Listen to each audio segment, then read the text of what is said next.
कधीच नाही चुकणार तुमचे फेवरेट टीव्ही शोज झी5 सोबत, तेही एकदम फ्री।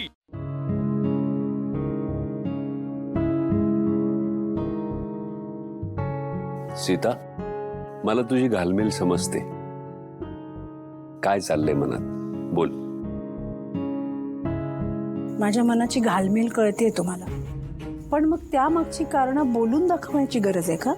म्हणजे स्पष्टच बोलते, तुम्ही नेहमी शिवाची बाजू घेता, पण तुमच्या हे कसं लक्षात येत नाही की शिवा या घरात आल्यापासून या घरात कोणीही खुश नाहीये। पण यात शिवाची काय चूक? या घरातल्या प्रत्येकाची आनंदाची व्याख्या शिवाला घेऊन बदललीये। तुम्हाला कसं समजावू तेच कळत नाहीये मला।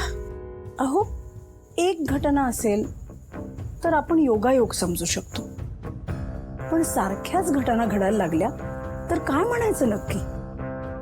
एखाद्या सुनेत असावा असा एकही गुण शिवामध्ये नाही। बरं, तिने आदर्श सून असावं असं माझं म्हणणं नाहीये, पण निदान एक मुलगी म्हणून तिने स्वतःकडे लक्ष द्यावं। आणि राहिला प्रश्न या घरची सून असण्याचा, तर नातेवाईक मैत्रिणी सतत विचारत असतात, घरी कधी बोलावतेस, कधी येऊ भेटायला सुनेला। अगं मग बोलव की तुझ्या मैत्रिणींना। आणि बोलावून काय सांगू, ही बघा आमची सून, आणि तिला भेटल्यावर काय वाटणार आहे तुम्हाला माहितच आहे। काय होईल तुझ्या मैत्रिणींनी जर शिवाला बघितलं तर? हा, तुम्ही मुद्दाम करता का हो?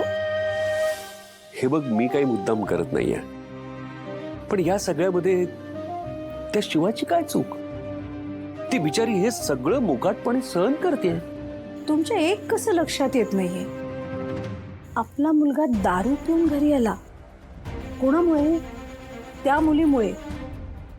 त्या मुलीचा त्रास त्याला सहन होत नाहीये। अहो, या आधी कधीतरी त्याने असं केलं होतं का? नेमकं शिवा त्याच्या आयुष्यात आल्यानंतर तो असं करून आला, कसं काय, असा प्रश्न नाही पडत तुम्हाला कधी?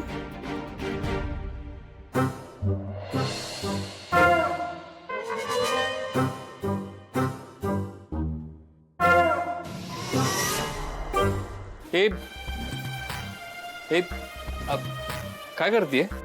इथे आता जेवणाची तयारी करते। काय करणार, झोप आले तर झोपायला आली ना। सरळ उत्तर दे ना, तू या बेडवर झोपणार आहेस? हो, बऱ्याच दिवसांनी माझा बेड मला मिळालाय, मग इथेच झोपणार मी। मी कुठे झोपायचंय मग? तू पण इथे झोपू शकतो, मी काय एवढी जागा घेत नाही। वाव, इम्पॉसिबल, तू इम्पॉसिबल आहेस। मला तुला काय वाटतं, मला तुझे प्लॅन्स कळत नाहीत का? ए, तुझं काय चाललंय रे सकाळपासून? प्लॅन प्लॅन मी काय प्लॅन, मी कुठलाही प्लॅन केलेला नाही, कळलं ना? तुला इथे झोपायचं तर झोप, मी इथेच झोपणार। रिडिक्युलस, कसली आहेस ग तू? माझ्या घरी मी तुला झोपायला दिलं ना बेडवरती, मी खाली चटई टाकून झोपलो तुझ्यासाठी, आणि तू म्हणतेस की तुझं तू बघ। अरे पण मी तर तुला सांगते की तू इथे झोपू शकतो, मला नाहीये प्रॉब्लेम आपण एकत्र असं झोपण्याचा। तुला आहे का प्रॉब्लेम? हो, मला प्रॉब्लेम आहे, मला नाही झोपायचंय तुझ्याबरोबर। मग कुठे झोपणार तू?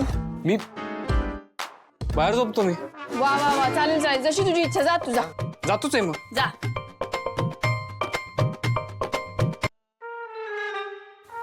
ऐक, तू खरंच झोपणार आहेस का या बेडवरती? हो। मग मला बाहेर झोपण्याशिवाय पर्याय नाही।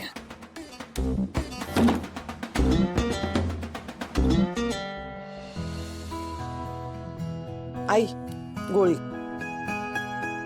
अशोक, मी बसतो। काय झालं, झोप येत नाही व्हय? हा, झोप येत नाही। दूध बीत प्याला का नाही? कशाला प्यायचं दूध?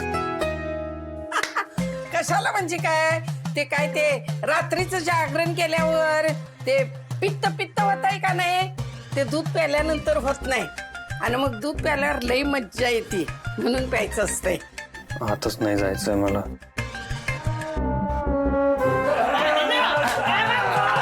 आशुतोषराव झोपला नाही अजून? तुम्ही इथे काय करताय? ते आम्ही मूवी बघायचा प्लॅन केलाय। हा, अरे व्हय, विसरलेच होते मी। तुम्ही मुद्दामून करता नाही सगळं?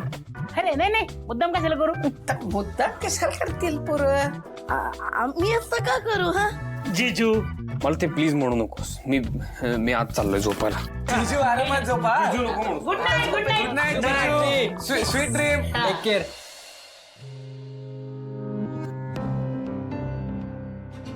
सीता, तुला खरंच वाटतं हे असं?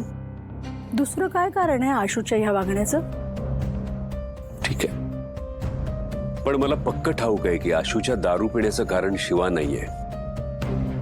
त्याच्या मनात आत्ता शिवाबद्दल राग आहे, पण तो आत्ता आहे. लग्नाआधी ते दोघेही एकमेकाचे खूप चांगले मित्र होते, त्यांच्यामध्ये खूप चांगली मैत्री होती.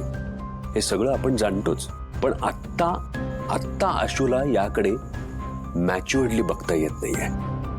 त्याला समजत नाहीये आणि म्हणून त्यानं ही पळवाट शोधून काढली आहे.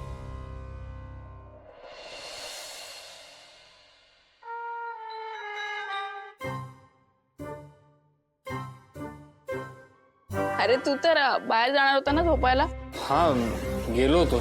मग परत आला हो. का?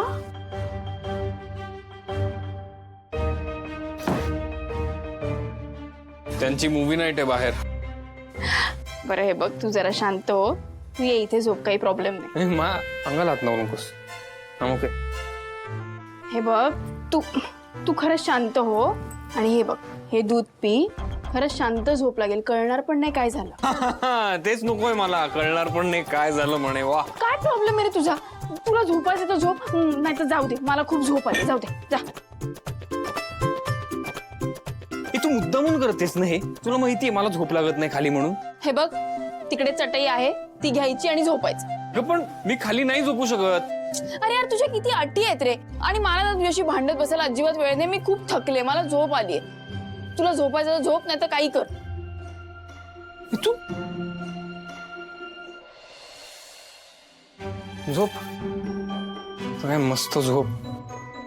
आणि लगेच पडल्या पडल्या डोळेही मिटले हिचे. घोर आता मस्त. मैत्री तर विसरूनच गेली. मैत्री होती आधी आता नाही आहे.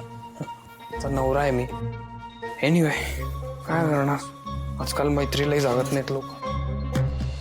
खरं म्हणजे तो या सगळ्यामध्ये माझ्याशी बोलू शकला असता. तुझ्याशी बोलण्याचा पर्याय त्याच्याकडे होताच ना, पण त्यानं तसं केलं नाही. आशू तुमच्याशी बोलला असता तर ऐकलं असतं त्याचं? का नसतं ऐकलं? नक्कीच ऐकलं असतं. मुलगा आहे माझा तो. सीता, त्याच्या बोलण्यात जर मला काही तथ्य वाटलं असतं ना, तर मी ऍक्सेप्ट पण केलं असतं.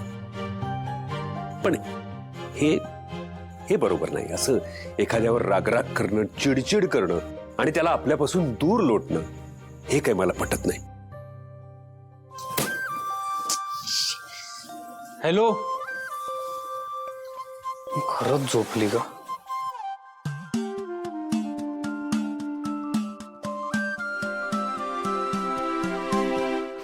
परत बोलून लावून ठेवले तिथे, मला कळत नाही. आणि गुलाबाच्या पाकळ्या का टाकतात?